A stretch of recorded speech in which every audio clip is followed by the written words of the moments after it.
The chamber of the Galactic Council was vast and silent. The ceiling stretched so high that shadows hid the upper arches. Rows of alien delegates sat in curved tiers, their eyes fixed on the glowing center platform. The air was thick with tension. Every race present knew what today's meeting was about. Humanity had been summoned to answer for its actions. The sentence was already decided. A deep hum filled the chamber as a shimmering blue light appeared over the platform. The light took shape, slowly forming the figure of a man in a dark suit. He was tall, his posture straight, his face unreadable. This was Earth's representative, James Aldrin. His image stood among dozens of alien leaders who looked at him. As one might look at a criminal about to be judged, the Speaker of the Council rose from his seat.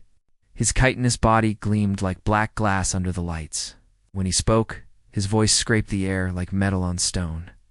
"Humans," the Speaker said, "you have been warned before that you have violated expansion boundaries, colonized worlds, without approval, and interfered in affairs that are not yours. The Council offers you to choices: surrender your fleets, your colonies, and your independence, or be erased from the stars." The words echoed in the chamber. There was no applause, no reaction. Every race believed the outcome was certain. No species had ever refused the Council and survived. Many leaned forward, eager to see Earth's fear. James did not speak at once. His dark eyes moved slowly across the crowd, studying each delegate. His face remained calm. Then he leaned back slightly, his hands clasped behind him. He smiled. It was not the smile of someone afraid. It was not even the smile of someone pretending to be brave. It was the smile of a man who already knew the ending to a story that no one else understood. The Speaker's mandibles twitched in irritation. "We will have your answer now." James tilted his head. "Are you sure you want it?" The question made several alien delegates shift uncomfortably. It was not how condemned species spoke. Condemned species begged, argued, or offered compromises.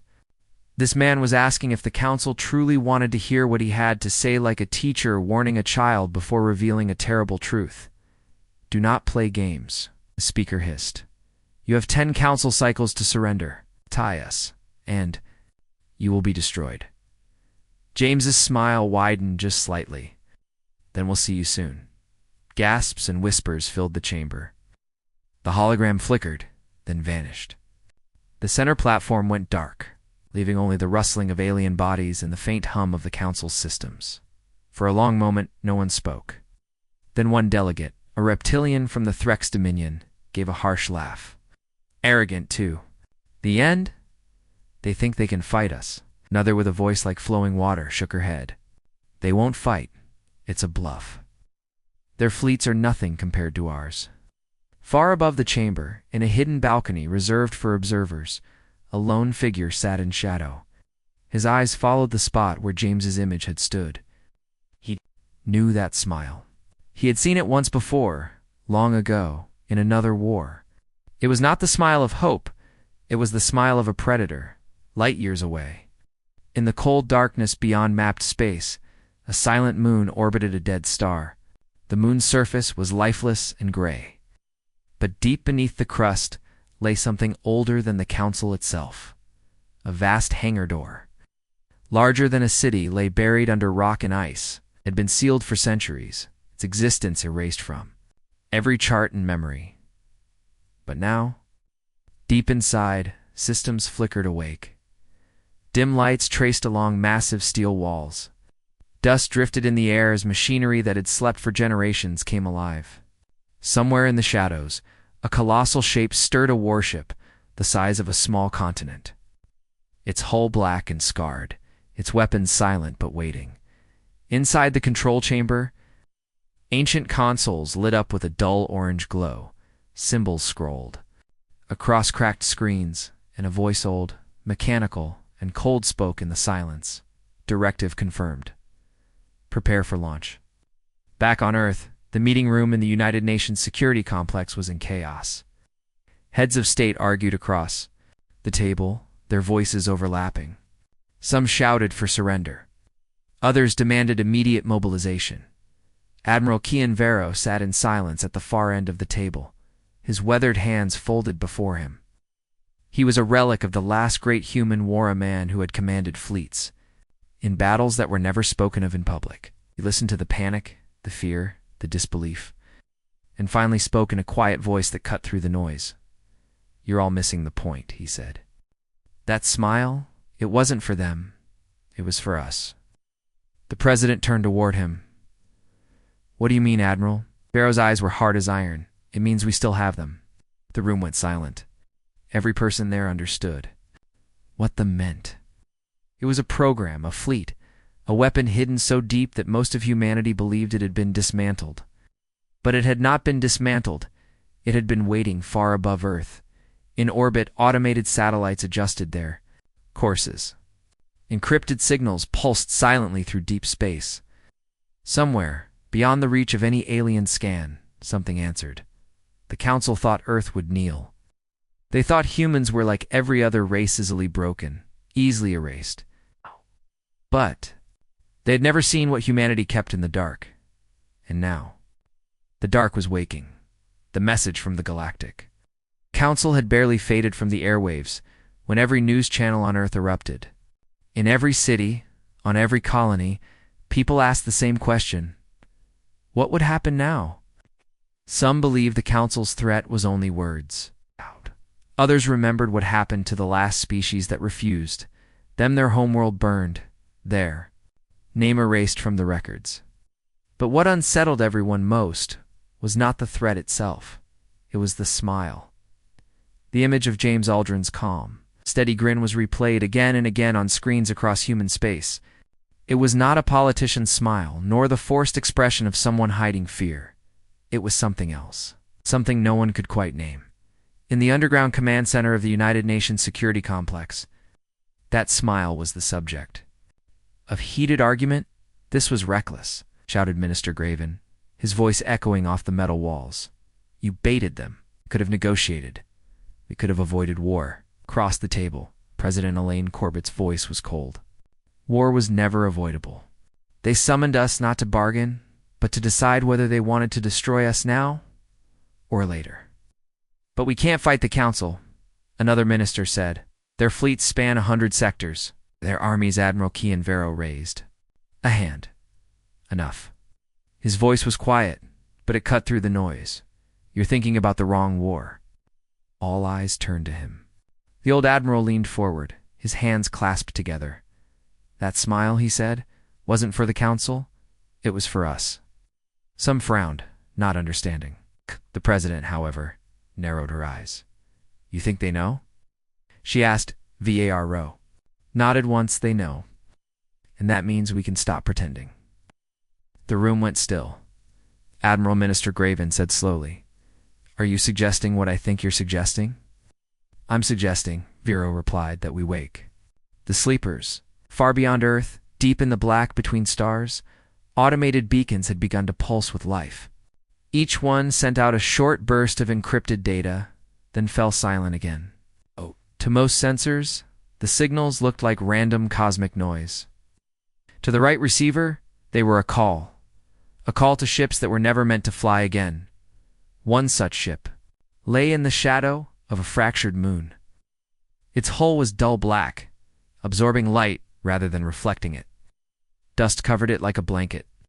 The massive structure had been dormant for centuries, its systems frozen in hibernation. But now, deep inside, something stirred. Power conduits hummed. Engines that had not burned in lifetimes vibrated with the first hints of energy. Weapons bays sealed for generations creaked as they unlocked. On the bridge, dim emergency lights blinked to life, revealing empty chairs and silent control panels. Then, without warning, the ship's AI core came online. Its voice was deep, metallic, and without emotion. Signal confirmed. Initiating wake sequence. Directive. Readiness. For strategic engagement. Massive hangar doors opened slowly, spilling ancient dust into the void. The warship emerged from its hiding place like a shadow stretching into the light. It turned its prow toward a distant starsol, back on Earth. Admiral Vero stood with the president in a private observation deck. looking out at the dark stretch of space beyond the atmosphere. "They don't know what's coming," the admiral said quietly.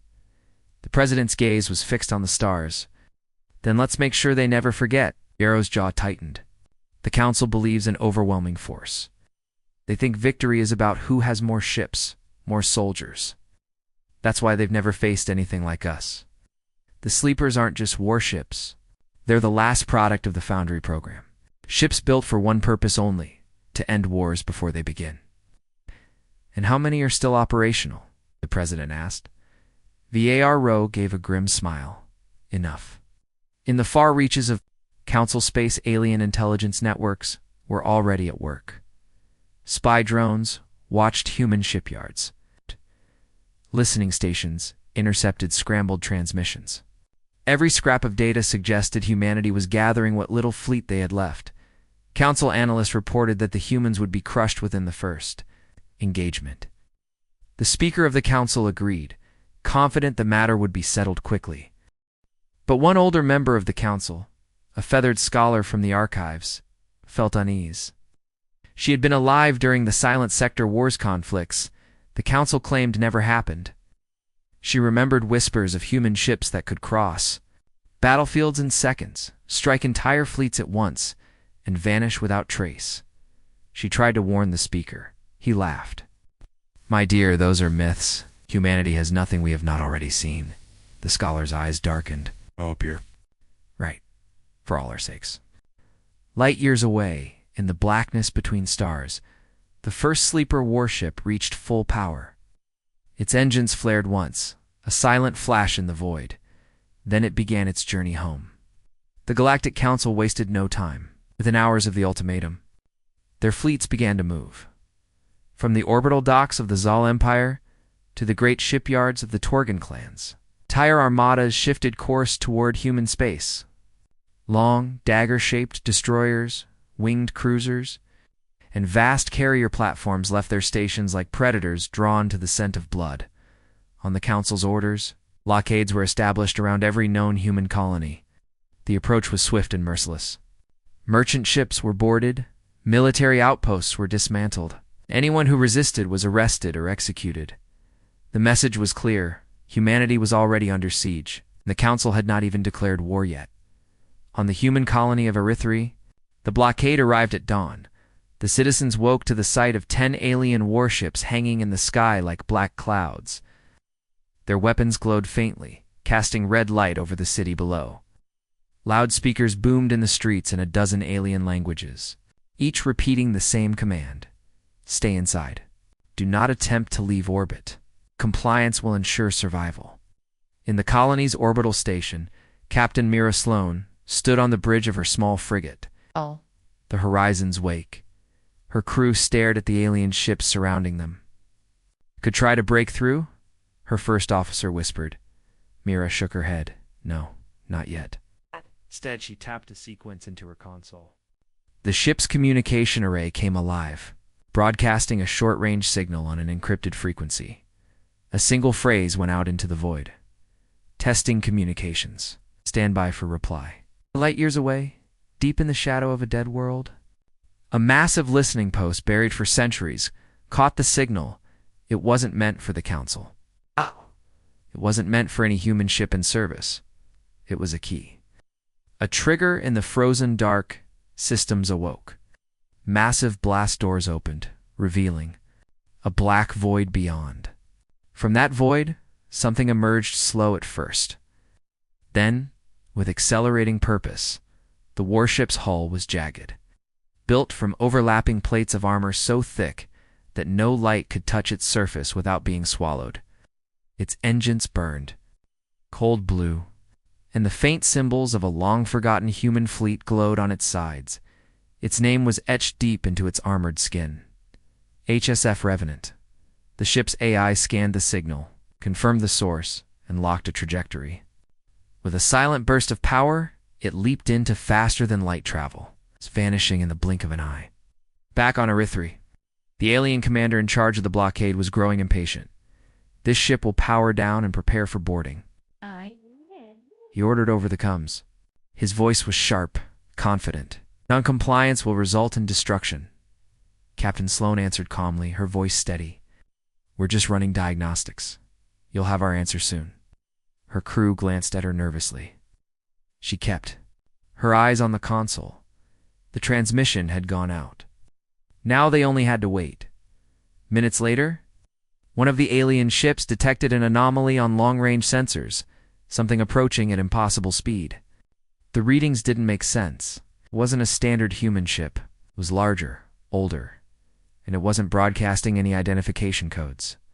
The alien commander dismissed it at first. It's probably a glitch. A faint ripple of unease passed through the blockade. In the black between stars, the Revenant was closing in. Its eye was running silent. No transponders, no active sensors. It saw everything without being seen. Inside, its weapon systems came online. One by one, turrets rotated. Missile bays opened. Energy coils hummed with restrained power. The ship's AI didn't intend to fire, not yet. The first move wasn't to destroy. It was to show the Council what had been hidden from them for so long. Back in the blockade, the alien commander finally saw it on visual feed. Single ship, black as the void, sliding toward them without sound or signal. It moved like a predator in the deep ocean calm. Steady, inevitable. The commander ordered the blockade ships to power their shields. The command failed. Every system that should have activated remained dark. Across all 10 alien vessels, alarms screamed. Shields were offline. Weapons were unresponsive. Engines refused to power up beyond idle. It was as if something had reached inside their systems and switched them all off at once. The Revenant came to a stop just beyond the lead alien ship. It drifted there, silent, its guns pointed at nothing and everything at the same time. For 30 seconds, nothing happened. Then a voice, calm, deep, unmistakably human, echoed across every channel. "This is your only warning." And then the ship was gone. One moment it was there, the next it had simply vanished into the void. Leaving the alien blockade frozen and humiliated, Captain Sloan smiled on her bridge. She knew exactly what that meant. The first move had been made. The humiliation at Erythri spread across Council space in hours. 10 warships fully armed, fully crewed had been frozen in place by a single human vessel. No shots were fired. No damage was done. But every captain reported the same impossible thing. Their systems had simply shut down. The Council demanded answers. The alien commander in charge of the blockade was stripped of rank, but punishment didn't erase the fear his crew described. The fear of seeing that black shape glide toward them without haste, as if it knew nothing could stop it. The speaker called an emergency war council. "This is an act of defiance," he roared, his mandibles clicking in rage. "They have a weapon we did not anticipate. We will respond with overwhelming force. The Eviscerator fleet will leave at once." The Eviscerator fleet was the pride of the Council 60 of the deadliest ships in the galaxy. Armed with weapons capable of cracking a planet's crust, every one of them had seen war. Every one of them had one. No one in the chamber doubted the outcome. Far from the Council, in a dark, quiet sector of space, the HSF Revenant drifted in silence. Its AI core monitored thousands of sensor readings. Watching the movement of the Eviscerator fleet as they left Council territory, the human ship did not run. It waited on the bridge. Captain Adrian Cade stood before a wall of flickering tactical displays. She was one of only a handful of living humans aboard. The rest of the crew were machine systems, perfectly loyal, perfectly precise. "There, coming straight for us," her tactical officer reported. Adrian's lips curved into the smallest smile. "Good." 3 days later, in the empty stretch known as Sector 12-4, the Eviscerator fleet arrived. 60 massive warships dropped. From faster-than-light travel in perfect formation, their hulls shimmered with energy fields, their weapons already primed. The void around them seemed to hum with power, at the center of their formation. The fleet's flagship, the Spear of Justice, sent out a hail, unidentified human vessel. "This is your final opportunity to surrender. Power down your weapons and engines, and prepare to be boarded." No reply. The fleet commander frowned. "Repeat the message." Again, Silence. The alien ships advanced, their shields glowing brighter. Then, one by one, the shield indicators on the commander's display began to flash, and then go dark. What's happening to our shields? The technicians shouted over each other. Systems are failing like at Erith 3. Something as the comms crackled. Voice comm, steady human, cut through the noise. This is your only warning. The Revenant appeared without fanfare, drifting into view as if it had been. They're all along. No bright engines, no dramatic entrance, just the silent emergence of something too large to ignore. Its black armor seemed to drink in the light of the nearby star. Along its sides, faint symbols of an older human navy glowed for a moment, then faded again. The council commander swallowed hard. Target it. Fire everything. The order was obeyed instantly. 60 ships unleashed their full firepower plasma bolts, kinetic lances, disruptor beams. The void lit up with blinding light, and when the light faded, the Revenant was still there. Not a single scratch marked its hull. On the council flagship, the commander's voice trembled. How? Inside the human warship, the AI reported. Calmly. Enemy fleet has expended 63% of primary munitions. Shields remain at 100%, awaiting orders. Captain Cade kept her voice even. No return fire. Let them see us. The Revenant moved forward, gliding past the first line of alien ships. It didn't fire a single weapon, yet every system in the nearby vessels failed. Lights went out. Engines powered down. Weapons went silent. One by one, the alien ships were left drifting in the dark, helpless. When the Revenant reached the flagship, it slowed to a stop. The human voice returned, calm and quiet. Next time, we won't be so polite. And then, just like before, the ship vanished, slipping away into the darkness without a trace. The Eviscerator fleet limped back toward Council space. Its humiliation complete. Not one ship destroyed, but not one left untouched. The speaker raged, but behind closed doors, whispers began to spread. The humans had something ancient, something the Council had never faced, and that smile. That smile had meant this all along. The Council chamber was no longer quiet. It was chaos. Delegates shouted over one another, voices rising in anger, fear, and confusion. Some demanded immediate escalation planetary bombardments, scorched earth tactics. Others argued for negotiation, even surrender. The humiliation of the Eviscerator fleet was the spark. The loss at Erith 3 had been embarrassing, but this was different. The fleet had been the Council's pride, its undefeated sword. Now it had returned without a victory, without even a shot landing on the enemy. The speaker slammed his claws on the central podium, a sharp sound cutting through. The noise, silence. The shouting faded, but the fear in the chamber did not. They are one ship, the speaker growled. One, we are thousands. We will crush them. A thin, silver-furred delegate from the Lureless clans rose slowly. Her voice was soft, but it carried across the chamber. You speak of crushing them, speaker, but that one ship has humiliated your greatest fleet without firing a single shot. Dad. It is not strength. It is power beyond what we understand. The speaker's mandibles clicked sharply. Do you suggest? Surrender, I suggest, she said, that we face the truth. We have awakened something we cannot fight. Murmurs rippled through the delegates. Some agreed. Others hissed and jeered on Earth in a secure military briefing room. President Corbett listened to Admiral Vero's report. The Council is cracking, Vero said. Our intelligence shows deep divisions forming. The Lureless, the Threx, and at least 3 other member races are questioning their leadership. This is the first time in centuries that the Council's unity has been threatened. The President folded her arms. Good, the more they fight among themselves, the less they fight us. Vero nodded. But we can't let them regain control. We need to choose the battleground and end this before they rally. He tapped a button on the table. A holographic star map appeared, filled with blinking markers. One system pulsed in bright Redorian gate. That's where we hit them, Vero said. The President raised an eyebrow. Orion Gate. The most fortified crossroads in the sector? Exactly, Vero said. They will bring everything. They have their thinking they can trap us. We will show them why they should have left us alone. 3 days later, every alien listening post in the galaxy intercepted the same message. It came in every known language. Short, clear, see you at Orion. The Council reacted instantly.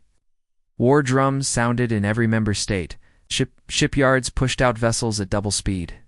Massive supply convoys loaded with weapons, fuel, and troops began their march toward the Orion Gate. The speaker framed it as a final, decisive strike and end to human defiance. Once Orion falls, he declared, Earth will kneel. What? Among the alien soldiers, whispers spread. They spoke of the black warship, the one that could shut down entire fleets, the one that never fired first, the one whose captain gave only a single warning in the void between stars. The HSF Revenant prepared for war. Its engines glowed with restrained power. Its weapon systems were fully armed, every cannon and missile loaded, every coil charged. The AI calculated millions of battle scenarios, adapting and discarding them in nanoseconds. Captain Adrian Cade stood on the bridge, her hands clasped behind her back. She stared at the star map projected in front of her. Orion Gate, she said quietly. Let's end this. The AI's voice was calm, acknowledged, initiating intercept course. The black warship slid into faster-than-light travel, vanishing into the deep and in the heart of the Council's Grand Fleet. The trap was already being set, though no one yet realized who the real prey would be. The Orion Gate hung in the void like a giant silver ring, its surface shimmering with blue energy.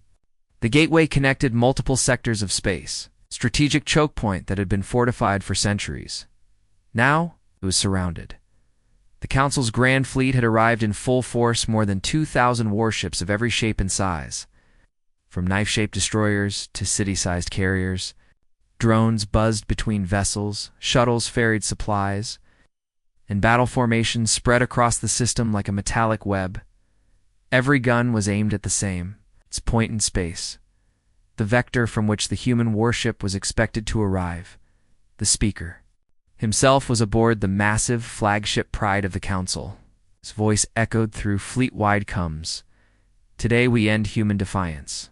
Fire without warning. Leave nothing. Light years away, the HSF Revenant emerged from faster-than-light travel. Inside the command bridge, Captain Adrian Cade studied the battle map.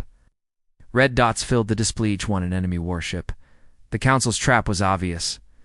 They had positioned their fleet to leave no escape. Her tactical officer glanced at her. We're outnumbered 1,000 to 1. Cade smiled faintly. Good. That means they're all in one place. The AI's voice was calm. All systems at combat readiness. Shall we begin? Cade's voice was steady. Begin. Council ships spotted the black warship emerging from the darkness. It was smaller than many of their carriers, but it moved with unsettling calm. No evasive maneuvers, no shield flares. Just a steady approach toward the heart of the fleet. The alien gunners opened fire instantly. Thousands of plasma bolts, energy lances, and missile salvos tore through space. Converging on the lone target, the void exploded with light. When the glare faded, the Revenant was still there, untouched. A ripple of unease spread through the alien ranks. They had expected resistance. They had not expected invulnerability. Inside the human warship, the AI tracked every incoming projectile. Enemy munitions neutralized. Activating gravitational weapons. Cade nodded. Do it. The space around the Revenant seemed to twist, as if the stars themselves were bending. Invisible waves of force rippled outward. Council ships caught in the effect began to lurch violently. One destroyer was suddenly pulled sideways into its own ally, the collision tearing both ships apart. A massive carrier found its hull bending like soft metal before shattering into 1,000 fragments. On the Council flagship, alarms screamed. Something is distorting local gravity. Shields are useless. The Revenant pressed forward, not firing in every direction, but striking with precision. It ignored small ships, focusing entirely on command vessels and supply ships. Within minutes, the Council's fleet formations began to break apart. Without leadership, smaller vessels drifted or fled. The speaker raged over the comms. Stand your ground. We have the numbers. But numbers no longer mattered. The black warship accelerated suddenly, vanishing in a blur, only to reappear deep inside the enemy formation. Its weapons fired in coordinated bursts, one moment vaporizing a battleship's bridge, the next disabling an entire squadron's engines. To the alien crews, it was like fighting a ghost. Hours passed. The largest battle in galactic history became a massacre, not because of how many ships were destroyed, but because of how quickly morale shattered. Some council captains ordered retreats. Others tried to ram the Revenant in desperation, only to be torn apart before impact. Through it all, the human warship never slowed, never faltered, never stopped advancing. Finally, the Orion Gate was in sight. The Revenant slowed to a halt directly. In front of it, its weapons charged. Over every channel in the system, Captain Cade's voice echoed, "This is the last time we meet here. Next time, it will be over your homeworlds." And then, in a flash of blue light, the warship jumped too, faster than light travel, leaving the Council's broken fleet drifting among the wreckage. The Council chamber was silent. The great hall, once filled with the sound of debates and arrogant laughter, now echoed with whispers and fear. Holographic displays showed the aftermath of the Orion battle, thousands of destroyed ships, entire fleets scattered. Even the most loyal generals avoided the speaker's gaze. The speaker stood at the center, his voice sharp and cold. "Enough. We have tried diplomacy. We have tried force. Humanity will not bow." An old warlord from the Kravok species leaned forward. His scales glistened under the dim lights. "And we destroy them." Gasps rippled through the chamber. The warlord continued, "Not their fleet, not their colonies, their world. We strike Earth itself." The plan was dangerous, even by the Council's own ruthless standards. Hidden deep within their armory was a forbidden weapon, Planet Killer, a massive device capable of tearing a planet apart by destabilizing its core. It was so destructive that even the Council had sworn never to use it, unless extinction was the only alternative. Now, desperation had removed all hesitation. The speaker's eyes narrowed. "You believe this will succeed?" The Kravok warlord's lips curled into a thin smile. "It will succeed if we act before the human warship can respond." Far across the galaxy, the HSF Revenant returned to the Sol system. It emerged from faster-than-light travel above Earth's moon, its black hull reflecting the sunlight in sharp lines. Captain Adrian Cade stepped onto the observation deck, her gaze fixed on the blue and green sphere below. Home, she had little time to admire it. The AI's voice broke the silence. Long-range sensors detect unusual activity. One vessel, heavily shielded, approaching from deep space. Energy readings match. Catastrophic-class weaponry.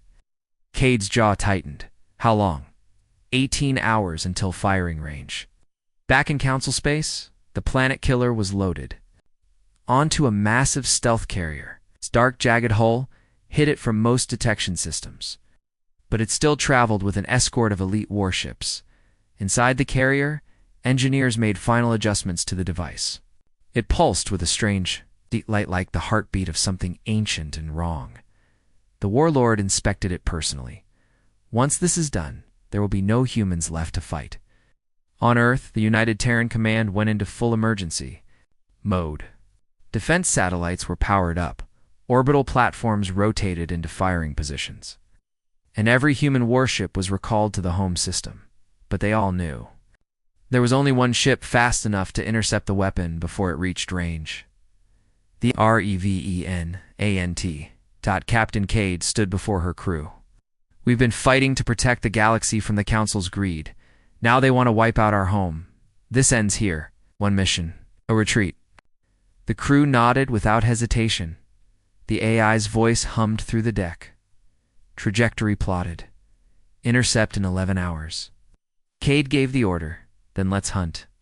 Somewhere in the cold dark between stars, two vessels now raced toward each other, one carrying humanity's last hope, the other carrying humanity's end. and in the silent gap between them was the moment before the final storm. The void between stars was silent, almost peaceful, as the HSF Revenant closed in. On the Council's stealth carrier, inside the human warship, every console glowed with readiness. Missiles were primed, energy cannons charged, and gravitational weapons on standby. But Captain Adrian Cade did not hurry. She waited, letting the massive planet killer approach Earth unopposed. Her tactical officer frowned. "Captain, we could intercept sooner and destroy it before it enters firing range." Cade shook her head slowly. "If we destroy it too early, the Council will know what we're capable of. We need them to understand. Their arrogance was their mistake." The crew exchanged glances, understanding the meaning behind her words. 18,000 kilometers above Earth, the planet killer glimmered like a black sun. Its energy pulse grew, a low thrum vibrating through space. On the Council carrier, the warlord monitored its progress. "Prepare to fire," he ordered. "Target coordinates Earth. No hesitation." At that moment, a faint shadow moved across the void. The Revenant appeared between the weapon and the planet, still cloaked in black, silent, unstoppable. The Council fleet reacted instantly. Energy.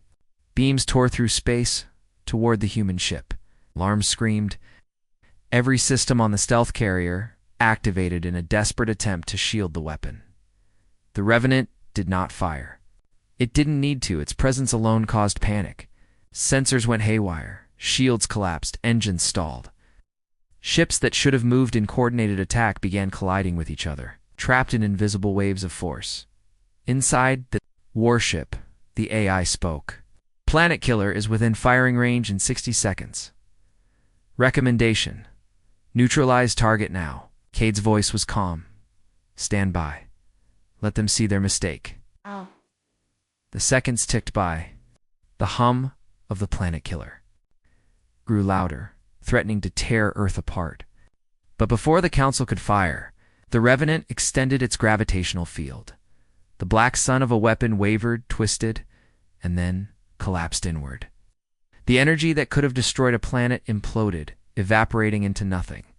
The Council's warlord shouted in disbelief. "Impossible. It cannot fail."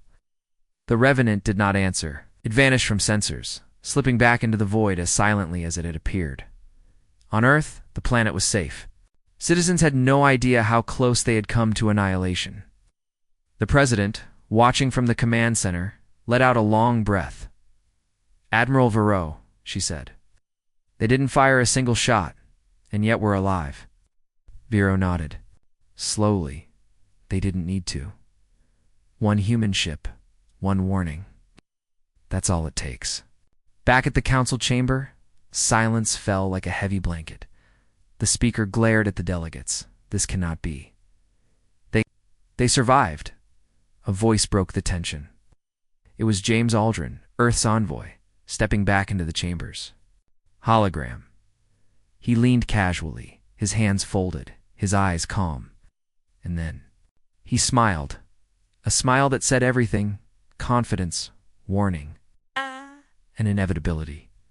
The speaker could only stare, realizing too late that humanity's answer had never been about fleets or weapons. It had been about resolve, cunning, and a patience that no alien race could understand. James tilted his head slightly. "We told you. You wouldn't like our answer." The chamber went silent. The Council had no words, no strategies, no hope left. Humanity had spoken, and their smile carried a weight the galaxy had never known. And far across the stars, the HSF Revenant waited, silent and invisible, ready for whatever challenge might come next. Earth had answered, with a smile.